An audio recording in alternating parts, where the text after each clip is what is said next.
Starting with this chapter, we will shift from legal requirements that apply to EMS agencies and start exploring the political environment as it applies to EMS in general. Within this presentation, we will look at national EMS representation.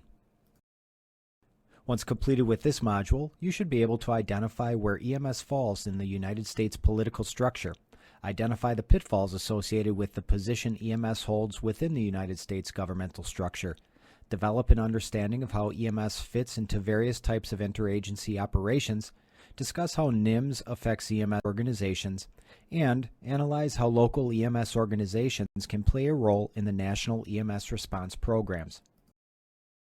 To begin, consider this scenario. You are an ambulance company manager and are watching the news for information about a severe storm that took a significant toll on an adjacent county. Many people have been injured, some must still be evacuated, and all local hospitals have been damaged or destroyed. Your local emergency management agency has advised that your ambulance assets and personnel are needed in the adjacent county to assist in recovering from the storm. The state is requesting a federal disaster declaration, and you must now come up with a plan to not only assist but ensure there is still EMS coverage within your primary response area. Off the top of your head, you cannot stop thinking about the safety and well-being of your personnel who live in the affected area. You are thinking about recalling all available personnel, along with placing backup ambulances in service. You also need to review the local disaster plan, as it has been a while since you looked at it. Considering this scenario, what plans do you think may already be in place to allow you to assist the other jurisdiction? What state assets may have been deployed? How will the operation change when the federal government releases assets into the affected area? What management system is in place to oversee this large-scale incident, and how will that change once the federal government is involved? The answers to many of these questions are related to larger political systems beyond the scope of a single EMS agency, which is why national EMS representation is important for an EMS leader-manager, regardless of the size of the service or the area and population being served. As a quick refresher, EMS evolved mostly at local levels over the course of many years, which led to a somewhat disorganized system, generally speaking, with loose and unstandardized protocols. The lack of definitive federal and state legislation, standards, and regulations led to inadequate patient care in many areas, as documented in the Accidental Death and Disability, the Neglected Disease of Modern Society report that was published by the National Academy of Sciences National Research Council in 1966. The U.S. Department of Transportation was ultimately created to develop highway traffic safety programs, which included a mandate to study and improve EMS and patient care. This was the impetus for a broad nationwide look at issues impacting emergency medicine within the United States, such as communication, ambulance equipment, education, training, and expectations for regulatory oversight. In 1973, the EMS Services Development Act was passed. The Department of Health, Education, and Welfare was designated as a lead EMS agency at the federal level, which recognized EMS as a part of the healthcare system rather than just a transportation service. Over time, the ability to capture data and perform research has allowed EMS systems to improve and refine how they are run while also improving the administration of patient care. Where the proverbial rubber hits the road, local governments are directly responsible for oversight of those who provide patient care services through local EMS systems.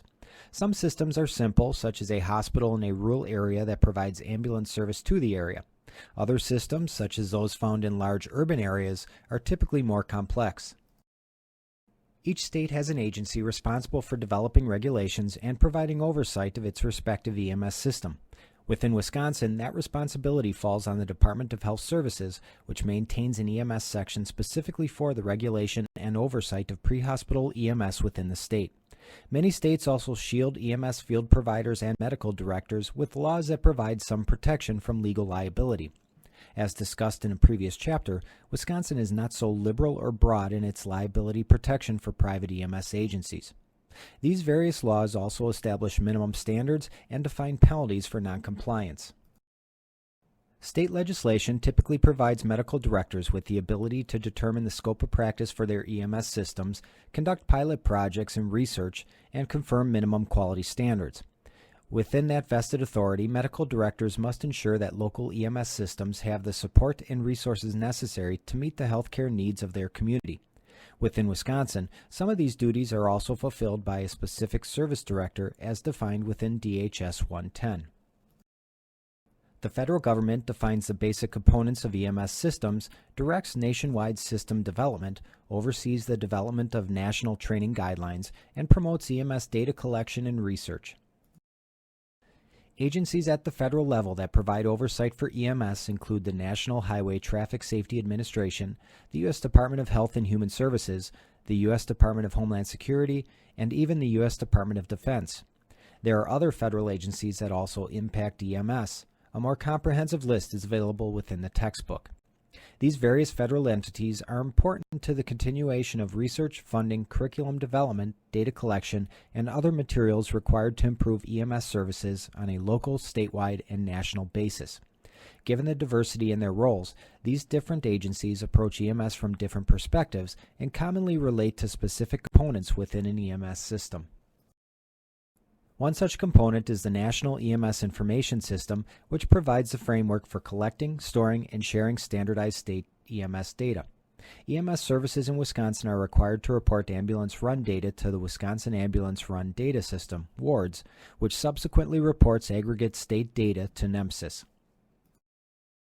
Another federal component is the National Disaster Medical System, which engages EMS personnel to augment state and local efforts during an emergency or disaster.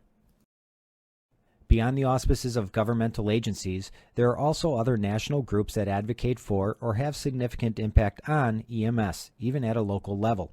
Some of these entities include the National Registry of Emergency Medical Technicians, National Association of Emergency Medical Technicians, National Association of EMS Educators, National Association of State EMS Officials, National EMS Management Association, International Association of Emergency Medical Services Chiefs, Continuing Education Coordinating Board for EMS Education, National Association of EMS Physicians, International Association of Fire Chiefs, American College of Emergency Physicians, Committee on Accreditation of EMS Professions, and the Commission on Accreditation of Allied Health Education Programs.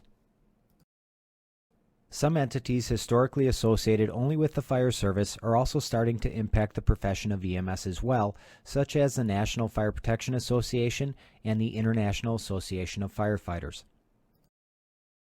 Wisconsin State Statute 256 establishes the Wisconsin Department of Health Services as the administrative state agency responsible for EMS within Wisconsin.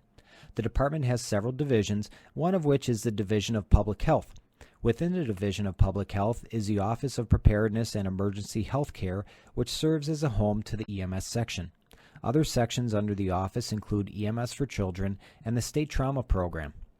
Occasionally, the department will update its structure, and EMS has found itself under different entities within the department from time to time, which can impact the ability of the EMS office to secure positions, funding, or other resources as priorities for the entire healthcare system are determined at a higher level within DHS.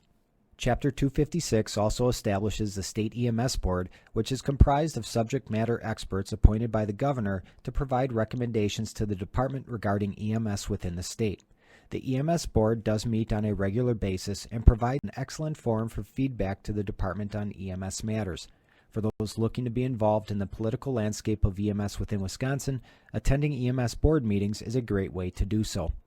Administrative Rule DHS 110 gives the department the ability to approve EMS training centers within the state, and, given the importance of education and training within the EMS system, the training centers routinely provide significant feedback to the department on matters related to EMS education and training.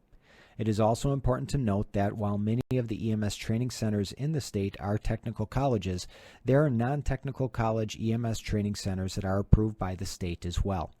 These training centers have a council that meets regularly to discuss education and training for EMS disciplines. Wisconsin also has several non-governmental entities or organizations that either directly or indirectly impact EMS in the state, such as the Wisconsin EMS Association, the Professional Ambulance Association of Wisconsin, the Wisconsin State Fire Chiefs Association, and the Professional Firefighters of Wisconsin, just to name a few. All of these entities, whether at the state or national level, have the ability to exert some political pressure when necessary, which is why EMS leaders need to participate in these various organizations to ensure their voices are heard while also moving EMS forward as a profession. Because EMS does not necessarily have a single home at the federal level, there is no single point of leadership and advocacy for the coordination and funding of EMS within the federal government. This arguably leads to non-standardized delivery of pre-hospital care, which can subsequently result in inadequate care in some areas or instances. Without such an agency, there is no single agency advocating for EMS equipment and protocol standardization. There is no national reciprocity for EMS providers either, which does create issues when a regional disaster strikes. With that being said, the federal government cannot directly regulate EMS even if there was such an agency because it is prohibited by the 10th Amendment of the Constitution, which reserves police powers for the states. A centralized federal agency or effort, however, could utilize federal funding to essentially ensure compliance with federal directives, however. For instance, the 21-year-old drinking age is mandated by the federal government for states that receive federal highway money. The states do not have to accept the money and are free to set their drinking age wherever they want, but the amount of money available is beyond persuasive for the states. Thus, every state has a 21-year-old age requirement as a minimum legal age for alcohol consumption. If the federal government wanted to do something similar with EMS, it could through its constitutional taxing and spending authority. Such national leadership could also appropriate funds for programs, equipment, operations, and research while also fostering the development of national guidelines, promoting the health and safety of responders, and strengthening the ability of EMS to prepare for and respond safely and effectively. Many have argued the United States needs an effective system of licensing EMS practitioners to ensure they are qualified and competent while also providing for the utilization of their skills outside the state in which they are licensed without placing liability on the individual. Currently, such provisions are left up to the individual states to address, either through legislation or through interstate agreements. This approach is disjointed, commonly does not address all issues that could potentially arise, and does not guarantee that transition between state borders in the event of a significant incident that requires out-of-state resources. A central federal agency could work to serve the interests of public safety and private interests while also recognizing the diverse needs of paid, volunteer, urban, rural, and other types of EMS agencies and providers. Such an agency could coordinate federal initiatives and also provide oversight and help to individual state systems as well. Unfortunately, federal funding for EMS has been decreasing since 1981, and this lack of federal funding for EMS has resulted in decentralizing EMS, which has created inconsistencies in standards, staffing, equipment, and medications. Funding for EMS must be sufficient to ensure effective response in daily operations, as well as in mass casualty incidents, public health crises, and disasters. With states left to fund their own EMS systems, some are better than others at recognizing the importance of EMS within the overall healthcare system. In 2006, the Institute of Medicine published their Emergency Medical Services at the Crossroads report, which indicated that the nation's emergency medical system as a whole is overburdened, underfunded, and highly fragmented. While many states now consider EMS to be an essential function of government and have taken it upon themselves to treat EMS services as an essential function at the state and local levels, that is not the case everywhere. Believe it or not, within Wisconsin, only towns are required to provide EMS by law, Chapter 60.565. Villages and cities may provide services under Chapters 61.64 and 62.133 respectively, but it is not a legal requirement. Continued support at the local and regional level will ensure the success of EMS and provide those essential services to the community. Inversely, a lack of support results in delayed responses and lower levels of care. Given this somewhat disjointed approach to providing EMS services, interaction with other agencies may or may not be a smooth operation. For instance, the most common agency an EMS transport service deals with in many areas is the fire department. The relationship may generally be positive or contentious based on local politics, personalities, or other issues. Standalone EMS agencies also routinely interact with dispatchers, police officers, and hospital personnel. At larger incidents, there may also be emergency managers, government officials, utility representatives, and private agencies like the Salvation Army or Red Cross involved as well. Expand the scope to include a federal level response, and an EMS agency could potentially be working with federal agencies such as FEMA, the FBI, the ATF, or others. This is important because it is not unusual for EMS to be forgotten in larger incidents or even the planning for such incidents, especially if EMS services are not provided by the fire department. The National Incident Management System requires the use of an incident command system for managing the mitigation of emergencies. Fire departments are very familiar with ICS, but EMS providers who are not firefighters may not be. Training in ICS is available for free online through FEMA, and EMS personnel should not only learn about ICS, but they should train on it and use it during routine incidents. Within the Incident Command System, the Incident Commander is in charge, and all decisions should go through him or her. On larger incidents, there may even be a unified command system in which higher-level decision-making is a collaborative process between emergency response agencies. Given the recognition that a single person can only manage so many resources in an incident before it becomes overwhelming, ICS establishes a span of control that fluctuates anywhere from 3 to 7 people. At larger incidents, reporting directly to an incident commander is not common, as other individuals fill positions within the incident command structure, such as triage, staging, treatment, or transportation. A senior EMS provider could potentially be assigned one of those officer roles, or an EMS crew could be reporting to someone with one of those roles. Again, training and practice are essential to ensuring a seamless integration into an incident command system. Whether part of a response for a large-scale incident or to provide help on a routine basis when a neighboring community has expended its available resources, mutual aid agreements are key for situations where emergency responders are needed to lend assistance across jurisdictional boundaries. Some areas have expanded that spirit of collaboration to develop automatic aid agreements where agencies agree to send the closest EMS unit to the scene of an emergency or call for service, regardless of jurisdictional boundary. When entering into such agreements, it is important for agencies to consider logistical issues, such as workers' compensation coverage, responsibility for salaries, who bills for services, and so on. Within Wisconsin, many fire-based EMS services have agreed to participate in the Mutual Aid Box Alarm System, MABUS, for providing mutual aid at larger incidents. Standards and procedures for adoption of MABUS are actually codified within Administrative Rule WEM 8. Non-fire-based ambulance services may also participate in MABUS, and it is important for MABUS participants to not forget about their private ambulance service partners when developing their various box alarm cards. MABUS is just one type of mutual aid agreement, however. Services may elect to develop or use any type of agreement that meets their shared purpose. Being involved in a MABUS compact also does not preclude the existence of other mutual aid agreements. If an EMS manager attends area stakeholder meetings and has a voice in proposed changes, it will help to make the manager's agency a key player.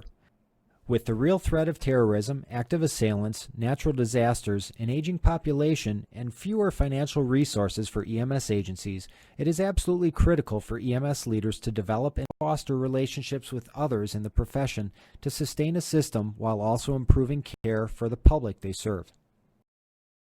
EMS is a critical component in mass casualty incidents along with other agencies such as public health, emergency management, hospitals, fire departments, public works, and so on. It is critical to be involved in planning for such incidents on a broader, regional scale before the inevitable disaster, whether a natural disaster or man-made, actually occurs. EMS is an important element of the federal mass casualty and disaster response infrastructure. Unfortunately, however, many local governments lack the financial resources needed to prepare their EMS systems for a major incident or disaster. It is important to recognize that regardless of the disaster, they all start as a local incident that then grows in scope as local resources are overwhelmed. What starts as a local response will typically expand into an area, county, or regional response. Larger incidents may eventually involve the state itself, which can bring state assets to the scene. In Wisconsin, this means involving emergency management, which can set the stage for the governor requesting federal assistance from FEMA and other agencies if the disaster is large enough. Depending on the nature and scope of a disaster or incident, the escalation from a local response to a state or federal one could occur very quickly. The benefit of such an escalation in response is not only the increase of personnel resources and equipment available, but also the influx of state or federal funds to help pay for the cost of mitigating the emergency. Once the federal government is involved in an incident, the National Medical Disaster System becomes available to assist with the treatment of victims and management of the deceased. These teams provide medical care under any conditions at a disaster site and can sustain operations for 72 hours without external support.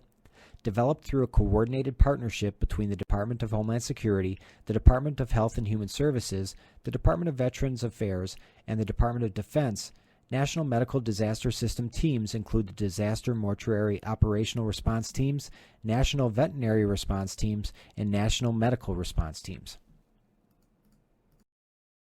If activated, the DMATs provide triage of mass casualties, initial resuscitation and stabilization, and primary and acute care of patients with advanced life support capability. These teams are comprised of physicians, nurse practitioners, physician's assistants, nurses, pharmacists, pharmacy technicians, respiratory therapists, paramedics, and EMTs. Once activated, these people are considered intermittent federal employees and are paid by the federal government for their time while functioning at an incident. These team members are also protected from tort liability and qualify under the Uniformed Services Employment and Reemployment Rights Act to protect their full-time jobs while away on active duty with the DMAT. Individuals on a DMAT must maintain their appropriate licensure or certification within their respective state or jurisdiction. Once activated, DMAT members are allowed to function in other states or jurisdictions under their licenses or certifications from other states or jurisdictions by virtue of the Emergency Management Assistance Compact.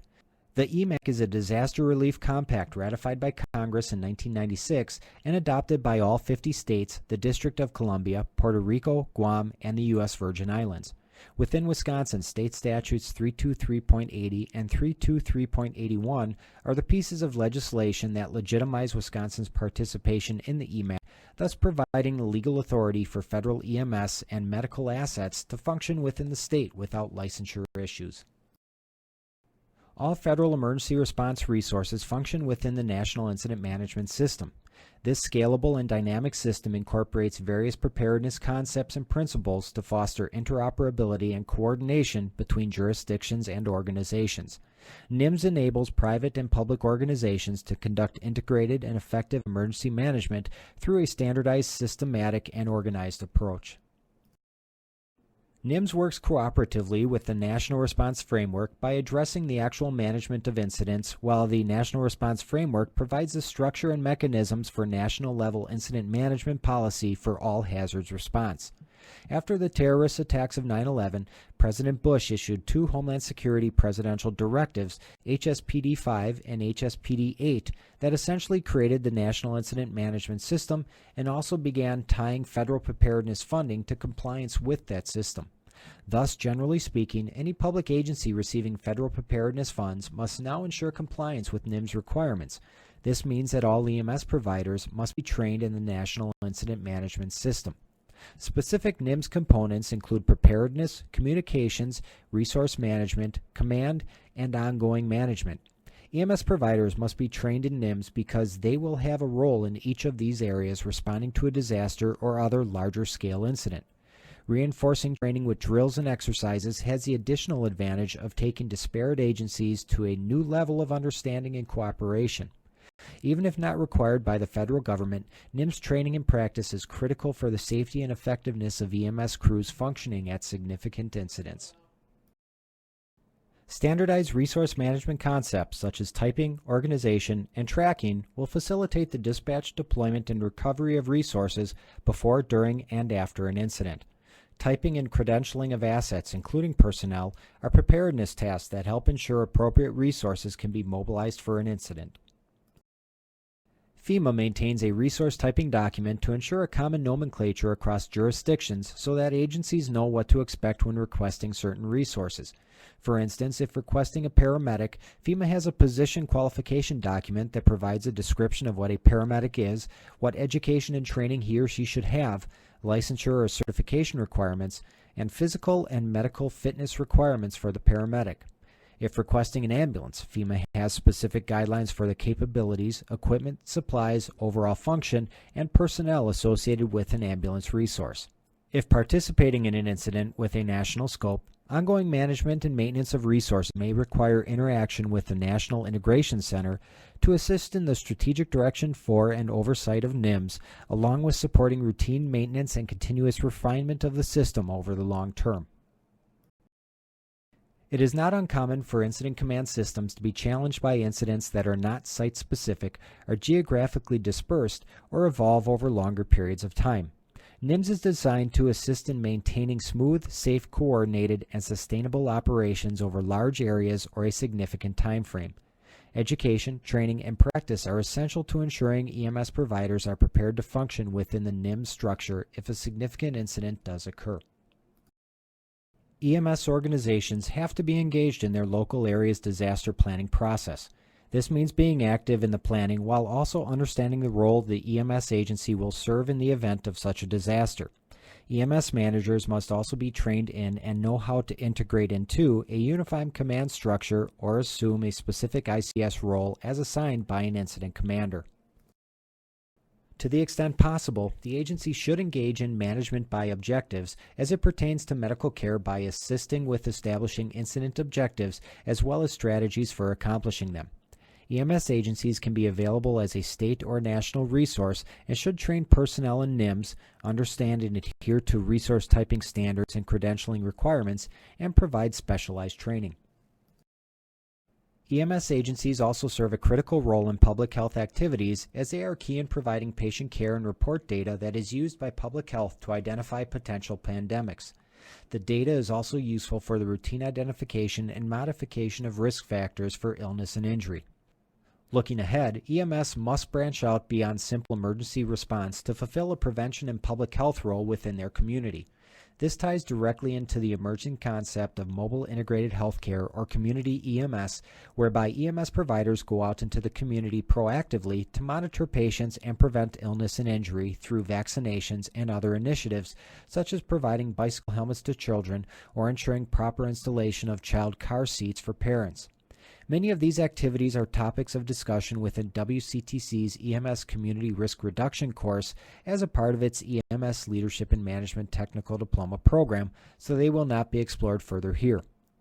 It is important to understand, however, that EMS leaders must be politically involved at the local, state, and even national levels to move the profession forward in providing safe, effective, and affordable healthcare services to the sick, injured, and others. Upon reflection, what would you do to address the disaster that occurred in a neighboring jurisdiction? Mutual aid agreements exist for when emergency responders are needed to lend assistance across jurisdictional boundaries. Does your service have those agreements in place? If not, waiting until a disaster actually occurs is too late. Keep in mind that it can take up to 72 hours for federal resources to arrive in the event of a significant incident. The state and its local levels of emergency response must be prepared to function for several days before those resources and assets arrive on scene to assist. Until the federal resources arrive, other local assets may be available to assist, such as a Medical Reserve Corps team, the American Red Cross, or the Salvation Army. Again, these resources should be included as part of the planning process for mitigating disasters well before the disaster ever occurs. If the incident rises to the federal level, your service may find itself interacting with DMATs or other federal resources.